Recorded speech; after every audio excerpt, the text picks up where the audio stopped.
Hello again. The bailichka today comes from a village in the Voronezh district in Russia. One day, a man headed towards a forest river to fish. His 10-year-old son wanted to accompany him.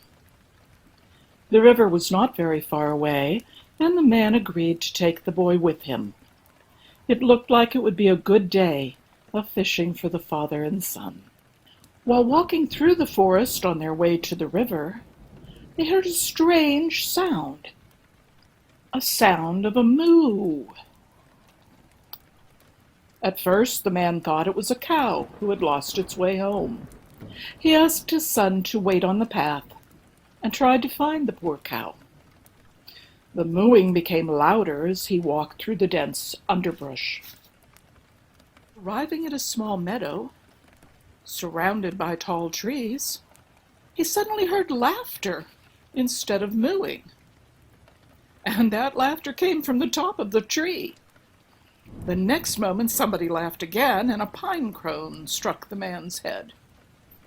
He wasn't actually scared, but rather upset.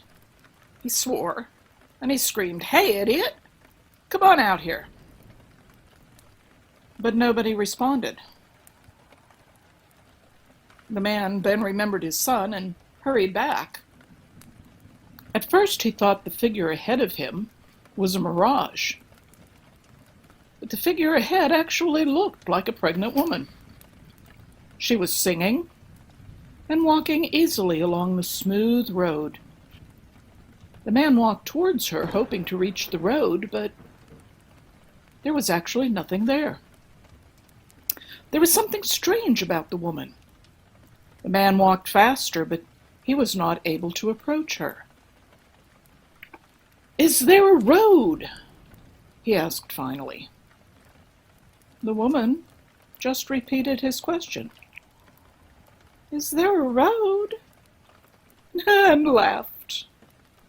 She appeared to be making fun of him. "Bitch," the man grumbled. Then suddenly a gust of wind nearly blew the man over. "Are you sure your boy is still there?" the woman asked, and abruptly disappeared. He ran through the underbrush, caught tree roots, fell down, got up, ran again until he reached the familiar area. His son was still at the same place. "You were fast," the boy said. "Did you find the cow?" The man looked at his phone and was confused. He had thought at least 30 minutes had passed, but his phone showed that only 2 minutes had gone by. The boy's watch showed the same time. The man felt rather weird and was going to turn home, but the boy wanted to fish. The man promised himself to look after the child better and not to leave him alone in the forest anymore. At just that moment, he looked at his son's eyes.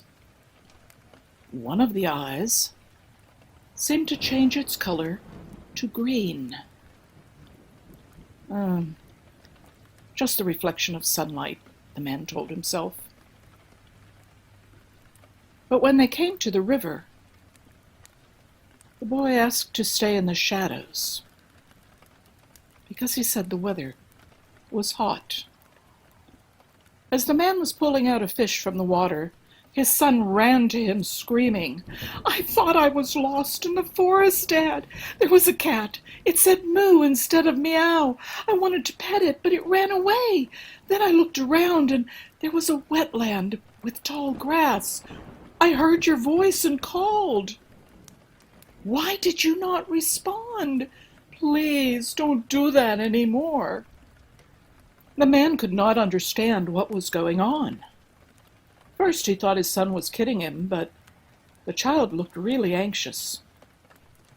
His eyes, though, had normal color again. The man decided not to fish any more that day. His desire was to go back to the village as soon as possible. But suddenly, somebody called his son's name. The voice sounded like the boy's friend. The boy's friend had wanted to go to the river too, but had to stay home because of allergies. But before the man was able to say anything or grab his son's hand, his son ran off into the woods. The man took his fishing rod and followed his son, but there was nobody on the path. He called the child many times. "I'm here," was the response. The man called to the boy and told him to come here, and then heard the scared voice say, "Dad, why can't you see me? Help me." The overwhelmed father looked for his son for an hour, but the voice seemed to go further and further into the woods, and finally fell silent. The man finally came back to the village around sunset. First he went to the parents of his son's friend. The boy was home, and his parents said that he did not go out the entire day. The next morning, the exhausted father, along with other men from the village, went into the forest to search, but without result. A rescue team was engaged too, with the same result. A few days after that, some local teens said they saw the child in the forest. They were worried and kept interrupting each other. One teen said that he had asked the child to come back to the village, but in response, the child laughed loud, like an adult man. The other teenager said he followed the boy's plaintive voice, trying to help him, until he found himself walking into a bog. An old lady listened to them, and then talked to the lost boy's father. "You actually behaved foolish there. They changed your son to their son, with the different eyes. Later, they gave you the chance and returned your child at the river, but you just lost him again." The man was ready to do anything to get his son back. The woman promised to make a special ritual, but she gave no guarantee. She went away and asked not to be bothered for a while. When she came back, she described the area where the man should look for his son.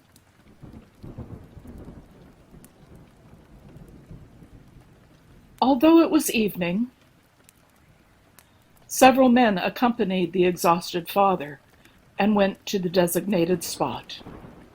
It was dark, and the men used their phones to illuminate the path. There was no response to their calls. They walked back and forth through the area mentioned by the old woman. The father was not able to control his motion, and he swore at the woman, calling her a brainless witch. But soon after he said that, he felt something under his feet. The find was really horrible. He had found his son's body. His son looked alive, without any damage, but the top of his head was missing,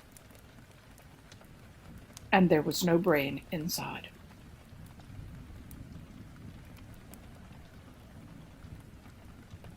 The boy's father went crazy. He came back to the village and accused the witch. She said he was stupid himself. "You did not believe in the forest spirits. You were not careful. You did not understand the warning signs. You did not leave the area after that. And you did not look after your child in the forest. And you did not keep silence during the search, as I told you to do," she admonished. "And now you accuse me? You are not only stupid, but impudent. Go, and don't anger me further." A few days later, the witch's house was set on fire. And the day after the fire, the father was suddenly dead, struck by thunderbolt lightning, even though it was a sunny day. As I flew over the vast forests of Russia on my way from Moscow to the city of Yekaterinburg, I marveled at the beauty of the land, the absolute untouched forests, the pristine rivers that snaked through those forests. Not a trace of civilization could I see. I wasn't even sure if those were rivers. I couldn't really tell at first, for I had never seen anything quite so magnificent. You know, I've often thought of what the relationship is between a culture and their stories. Perhaps it was a blessing to be afraid of forest spirits, of woodland creatures and fairies, because the people were then forced, out of fear, to take care of their forests, to respect their animals, to care for their rivers and their streams. Perhaps those of us in the United States today would have been helped by a few of those spirits immigrating here to wreak havoc on those who would destroy our woodlands and forests and foul our air and water. Food for thought, maybe. Well, that's it for this week. We'll see you again next week on Deviant History. Please like our channel and share with your friends to keep these stories coming.